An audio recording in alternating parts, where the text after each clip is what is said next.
Hey you guys, happy Friday.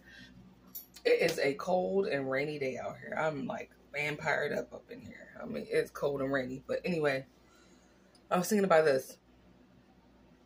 The narcissist uses poverty to manipulate you. And they use poverty to try to drive you insane so that either you leave or whatever, right? They'll use poverty also to pre-build up the smear campaign so that when they do leave you, they can say you're a broke bitch, right? When really, you might not have like millions of dollars, obviously, or whatever. Maybe you do. I don't know. But when you met them, I bet you were a lot more financially well off than when they left. Okay? So they use poverty to take you out in many different ways, in many different categories, mentally, emotionally, spiritually, because you'll start blaming God for shit that narc is doing. I mean, let's be real. So how does this happen? Let's get through it real quick. When that narcissist came into your life, more than likely they moved into your home, or even if they had you move into theirs under some guise of a committed relationship that was going to prosper, right? Then what they'll do is they'll start like needing your money for things, right? More than likely, this is, they'll start, hey, can you pay this? Or I need money for this, or maybe you can do this, or I lost my job, right? They'll say like, I lost my job, when really they never had a job, or they fucking quit without telling you for no reason at all, other than the fact that they're lazy bums who do not want to work. So what they'll say is, I lost my job, knowing that you're a decent person that's going to be like, don't worry, babe, it's going to be okay. I'll try to like foot the bill for both of us. I think we can get this together, right? And they'll do that, but when they go out for these interviews, they're not really going out for interviews, are they? They're going out and they're fucking other people. So you're sitting there busting your ass, overworked, overtired, and you're underpaid, but overpaying for everything for the both of you. And if you have kids like I do, 2 children, right? Then you're paying for whatever they need. You're paying for the light bill. You're paying for the food. You're paying, and then you're spending your time when you get home cooking it because they're too lazy because they've been playing video games all day and lying, saying that they were out looking for jobs. Right? And that will continuously build up. And then they'll say that they'll lie and say they need something. It'll be something like clothes, articles of clothing, or if they have a car, which usually isn't the case, but let's say they did. Well, I don't have a job yet. I need gas money, please, babe, to get to this job interview. And you're so like, yes, I'm so supportive. I'll give you gas money because it's going to get you to this job interview, right? And really, they just use that gas money to get them to the hotel that they're having sex with the hooker that they always see at, right? And eventually, you're just going to get like tired and more tired and more tired and more tired and more restless because you are busting your ass. Your mind's not working right because you're tired. You don't have time to wind down.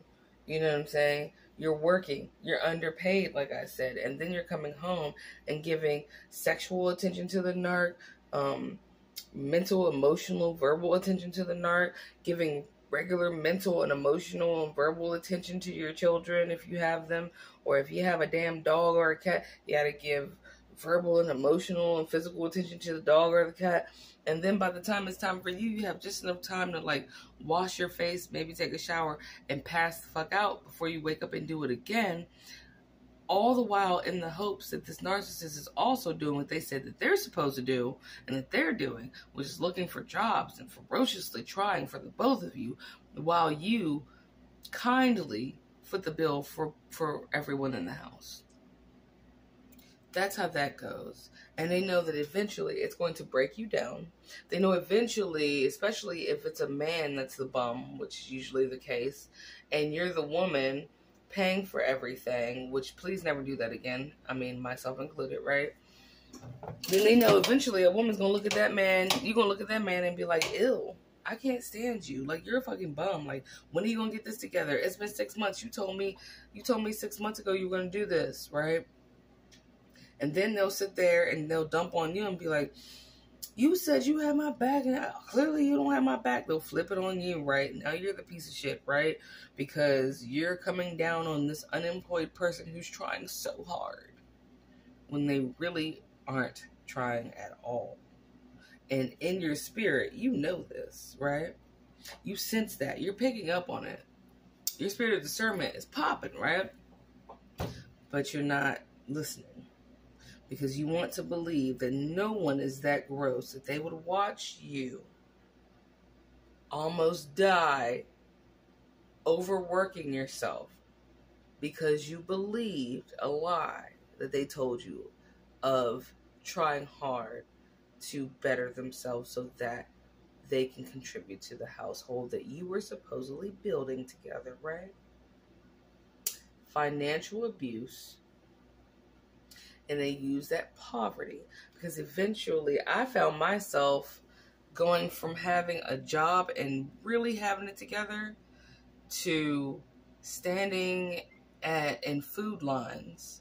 Not Food Lion, not the grocery store, food lines by myself or with the kids while he's at home so that I could get food that no one really even wanted to eat.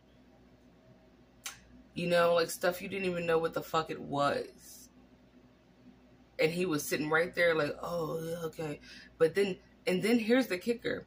When you have to do shit like that, stand in a food line or go to whatever, social service, whatever you had to do, right? And you finally do bring something home. I had neighbors donating food while there was a whole ass man, supposed man in the house. There was someone that had a penis in my house, but that was not a man, okay? He was so busy fucking his best friend or getting fucked by his best friend in the butthole, okay? And trying to be a woman that he failed to be a whole ass man. He did not provide for anybody, not even himself in the household, which leads to what? Arguments. And then they sit there and hate you, the audacity. But they start and begin, they already came out the gate hating you. This is after love bomb ends anyway. Even when they were love bombing you, they hated you. They hated you before they met you. They hated you when they met you.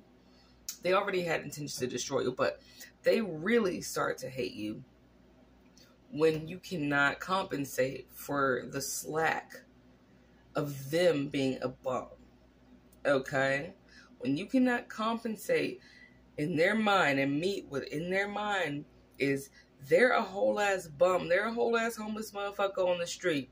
But what they want you to be is an Oprah bank account, a Beyonce bank account, a Kim Kardashian bank account, a Kanye West bank account. Okay? They want your account to be like that so that they can do that bum shit.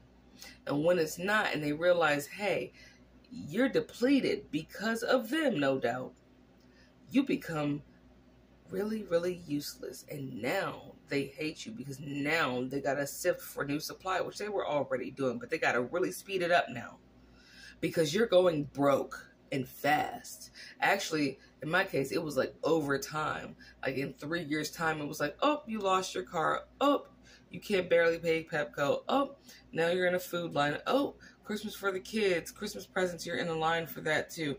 While he's standing there or sitting in the house smoking weed and playing video games, talking about how he don't know why the job didn't call him back. That's because you never went on the interview. And they know that that'll drive you crazy. So let's get back to what I was saying. That causes what?